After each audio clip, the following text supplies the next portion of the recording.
Hello everyone, मैं doctor Tanuja कुमारी आप सभी का स्वागत अपने यूट्यूब चैनल में करती हूं। आज मैं आप लोगों से फिर से संथाल परगना काश्तकारी अधिनियम 1949 के संदर्भ में आप लोगों से चर्चा करूंगी। मैंने पिछले वीडियो में आप सभी से इस अधिनियम की पृष्ठभूमि की चर्चा की थी। पिछले वीडियो में मैंने संथाल परगना काश्तकारी पूरक प्रावधान अधिनियम 1949 से संबंधित कुछ महत्वपूर्ण धाराओं पर चर्चा की थी, जिसके अंतर्गत आयुक्त, ग्राम प्रधान तथा रैयतों के संदर्भ में चर्चा की गई थी। आज मैं संथाल परगना अधिनियम 1949 के शेष महत्वपूर्ण धाराओं पर चर्चा करूंगी, जो मुख्य रूप से संथाल परगना काश्तकारी अधिनियम के अंतर्गत संथाल परगना क्षेत्र के जनता के लिए, उनके हितों के लिए अत्यंत महत्वपूर्ण है।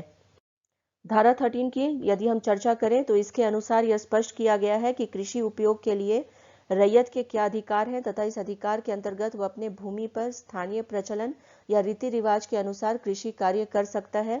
धारा 14 के अंतर्गत यह व्यवस्था की गई है कि उपायुक्त के आदेश के बिना किसी भी रैयत को उसके जोत से बेदखल नहीं किया जा सकता है। धारा 17 की यदि हम चर्चा करें तो इसमें यह स्पष्ट किया गया है कि रैयत को यह अधिकार है कि वह अपने निजी जोत में स्थित भूमि पर पेड़, बगीचा और बांस लगा सकता है, साथ ही साथ उसे काट कर प्रयोग में ला सकता है।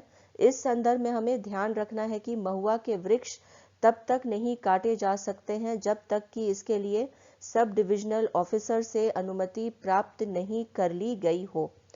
आगे जब हम और अधिक इसके विषय में चर्चा करें तो हम ये देखते हैं कि धारा 18 के अंतर्गत यह स्पष्ट किया गया है कि रैयत अपने लिए या अपने परिवार के लिए या अन्य किसी प्रयोजन से अपने जोत पर कच्चा या पक्का मकान बना सकता है। धारा 19 के अंतर्गत जोत के विभाजन तथा लगान के वितरण के संदर्भ में निर्देश दिए गए हैं। धारा 20 में यह स्पष्ट किया गया है कि रैयत के अधिकार का हस्तांतरण तभी होगा जब खेवट खतियान में इसका वर्णन हो। धारा 22 में यह उल्लेख किया गया है कि अपने भूमि को बदलने के लिए रैयत डिप्टी कमिश्नर को आवेदन दे सकता है। इस आवेदन पर डिप्टी कमिश्नर संतुष्ट होने पर अनुमति प्रदान कर सकते हैं। धारा 27 की यदि हम बात करें तो इसमें बंजर भूमि की बंदोबस्ती के संदर्भ में बताया गया है कि बंजर भूमि की बंदोबस्ती विनिर्दिष्ट प्रपत्र में पट्टे के जरिए किया जा सकता है। इस धारा के अंतर्गत यह भी स्पष्ट किया गया है कि बंजर भूमि के बंदोबस्ती से संबंधित पट्टे की 4 प्रतियां तैयार की जाएंगी। एक प्रति रैयत को, एक प्रति उपायुक्त को, एक प्रति भूस्वामी को तथा एक प्रति ग्राम प्रधान या मूल रैयत को दिया जाएगा। धारा 28 की यदि हम बात करें तो इसके अंतर्गत यह व्यवस्था की गई है कि बंजर भूमि या खाली जोत की बंदोबस्ती करते समय इस बात का ध्यान रखा जाएगा कि प्रत्येक रैयत की आवश्यकता और उसे आबाद बनाने लायक भूमि का उचित वितरण हो। धारा 29 की यदि बात की जाए तो इसमें यह व्यवस्था की गई है कि कोई मूल रैयत या ग्राम प्रधान अपने साथ या किसी मूल रैयत के साथ कोई बंजर भूमि या खाली जोत का बंदोबस्त तब तक नहीं करेगा जब तक कि इसके लिए उपायुक्त से अनुमति प्राप्त नहीं कर ली गई हो। धारा 30 की यदि बात की जाए तो इसके अंतर्गत यह व्यवस्था की गई है कि बंदोबस्ती के प्रयोजन के लिए उप विभाजन तब तक नहीं किया जाएगा जब तक कि भूस्वामी की सहमति तथा उपायुक्त का अनुमोदन प्राप्त न कर लिया गया हो। धारा 32 के अंतर्गत यह स्पष्ट किया गया है कि यदि कोई व्यक्ति बंजर भूमि या खाली जोत की बंदोबस्ती से संतुष्ट नहीं हो तो वह 1 वर्ष के भीतर उपायुक्त के कार्यालय में इसके लिए आवेदन दे सकता है। धारा 33 की यदि हम चर्चा करें तो इसमें यह व्यवस्था की गई है कि अगर 5 वर्ष के अंदर बंदोबस्त की गई भूमि आबाद नहीं होती है तो जमाबंदी रैयत ग्राम प्रधान या भूस्वामी के आवेदन पर उपायुक्त इस बंदोबस्ती को रद्द कर सकता है। धारा 34 के अंतर्गत यह व्यवस्था की गई है कि गांव में स्थित बंजर भूमि में से शमशान, कब्रिस्तान के दर्ज क्षेत्र में ग्राम प्रधान या मूल रैयत द्वारा उपायुक्त के राय से बंदोबस्ती की जा सकती है। धारा 36 के अंतर्गत यह स्पष्ट किया गया है कि यदि बंजर भूमि को 5 वर्ष के अंदर आबाद न किया जाए तो बंदोबस्ती रद्द कर दी जाएगी। धारा 37 की यदि यहाँ पे बात की जाए तो इसमें पशुओं के चारागाह से संबंधित दिशा निर्देश दिए गए हैं। धारा 42 में डिप्टी कमिश्नर को यह अधिकार दिया गया है कि यदि कोई व्यक्ति आवेदन देता है जिसमें किसी अन्य व्यक्ति द्वारा कृषि भूमि के गलत तरीके से हासिल करने का वर्णन है, तो डिप्टी कमिश्नर उस व्यक्ति को उस जमीन से बेदखल कर सकता है।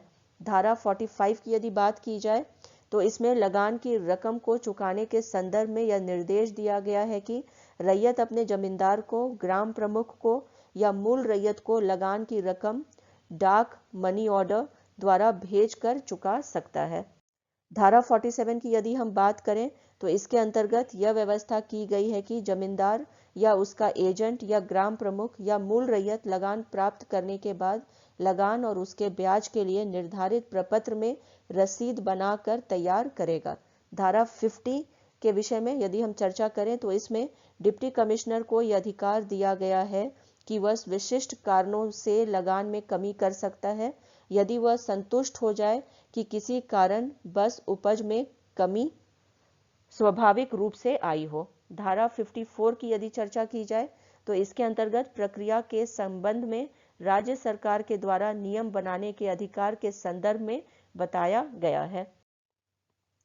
धारा 56 की यदि चर्चा की जाए तो इसके अंतर्गत व्यवस्था की गई है कि डिप्टी कमिश्नर के आदेश के बिना कृषि भूमि से किसी भी व्यक्ति को बाहर नहीं किया जा सकता है।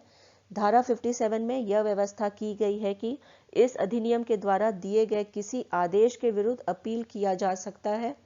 धारा 60 की यदि हम बात करें तो इसमें यह स्पष्ट किया गया है कि पर्याप्त कारण होने पर कमिश्नर अपने स्वयं के आदेश को अथवा पहले के अधिकारी के आदेश को जो इस अधिनियम के अंतर्गत दिए हैं उसका पुनर्विलोकन कर सकते हैं। नेक्स्ट यहाँ पे यदि धारा 62 की बात की जाए, इसके अंतर्गत यह व्यवस्था की गई है कि कमिश्नर के द्वारा डिप्टी कमिश्नर पर नियंत्रण रखा जाएगा और डिप्टी कमिश्नर के द्वारा एडिशनल डिप्टी कमिश्नर और सब डिविजनल ऑफिसर और डिप्टी कलेक्टर पर कर्तव्य और शक्तियों के प्रयोग के संदर्भ में नियंत्रण रखा जाएगा। धारा 66 के अंतर्गत अपील के लिए परिसीमा निर्धारित की गई है, जिसके अनुसार धारा 57 के आदेश के विरुद्ध अपील आदेश की तारीख से 90 दिनों के भीतर तथा डिप्टी कमिश्नर या सब डिविजनल ऑफिसर के आदेश के विरुद्ध अपील 60 दिनों के अंदर किया जा सकता है। धारा 67 की यदि बात की जाए तो इसके अंतर्गत इस अधिनियम के संदर्भ में व्यवस्था की गई है कि यदि कोई व्यक्ति किसी प्रकार की विशेष उत्तरदायित्व के संदर्भ में कोई चूक करता है तो उस पर अर्थदंड आरोपित किया। धारा 68 के अंतर्गत जमींदार पर नोटिस तामील करने के संदर्भ में बताया गया है। धारा 69 के अंतर्गत कुछ भूमियों के अधिकार के अर्जन पर रोक की व्यवस्था के संदर्भ में भी बताया गया है। धारा 70 में बकाया वसूली के संदर्भ में बताया गया है, जिसके अनुसार जुर्माना और शास्ति को निर्दिष्ट तरीके से वसूल किया जा सकता है। धारा 71 में यह स्पष्ट किया गया है कि प्रांतीय सरकार अधिसूचना के द्वारा इस विधान के उद्देश्यों को क्रियान्वित करने के लिए नियम बना सकती है। तो यहाँ पे ये कहा जा सकता है कि जो संथाल परगना टेनेंसी एक्ट 1949 है, इसके अधीन धाराओं के अंतर्गत ये निर्धारित किया गया है कि कौन सी भूमि को किस प्रकार से जो है उस विभाजित किया जा सकता है, रैयतों के इसमें क्या अधिकार होंगे, किस प्रकार से जो है प्रांतीय जितने भी अधिकारी हैं या जो सब डिविजनल ऑफिसर हैं और डिस्ट्रिक्ट जो मजिस्ट्रेट होता है कमिश्नर, उनका क्या भूमिका होगा इस एक्ट के अधीन, इसको भी निर्धारित करने का कार्य टेनेंसी एक्ट 1949 करता है। और झारखंड के संदर्भ में हम ये कह सकते हैं कि संथाल परगना काश्तकारी अनुपूरक अनुबंध अधिनियम 1949 एक महत्वपूर्ण अधिनियम है। इसके ऐतिहासिक पृष्ठभूमि का जब हम अवलोकन करते हैं तब हम ये देखते हैं कि इस अधिनियम की पृष्ठभूमि में संथाल परगना जो जिला है वह विद्यमान रहा है। धारा 72 के अंतर्गत विशिष्ट विधानों के परित्राण के विषय में चर्चा की गई है। वर्तमान स्वरूप में काश्तकारी अधिनियम के धारा 13 के अंतर्गत गैर कृषि कार्य में प्रयुक्त होने वाले भूमि के संबंध में कोई प्रावधान नहीं है। राज्य सरकार के द्वारा हमें यह जानकारी मिलती है कि 216 में के प्रस्तावित जो संशोधन में इस धारा के अंतर्गत अब मालिक को अपने जमीन की प्रकृति बदलने का अधिकार देने का निर्णय लिया गया है। इसी के साथ अपने इस चर्चा को यहीं पे विराम देती हूँ। यदि आप लोगों को आज का ये वीडियो पसंद आया हो तो प्लीज़ इसे लाइक करें और शेयर करें तथा मेरे YouTube चैनल को सब्सक्राइब करें। Thank you. Stay connected.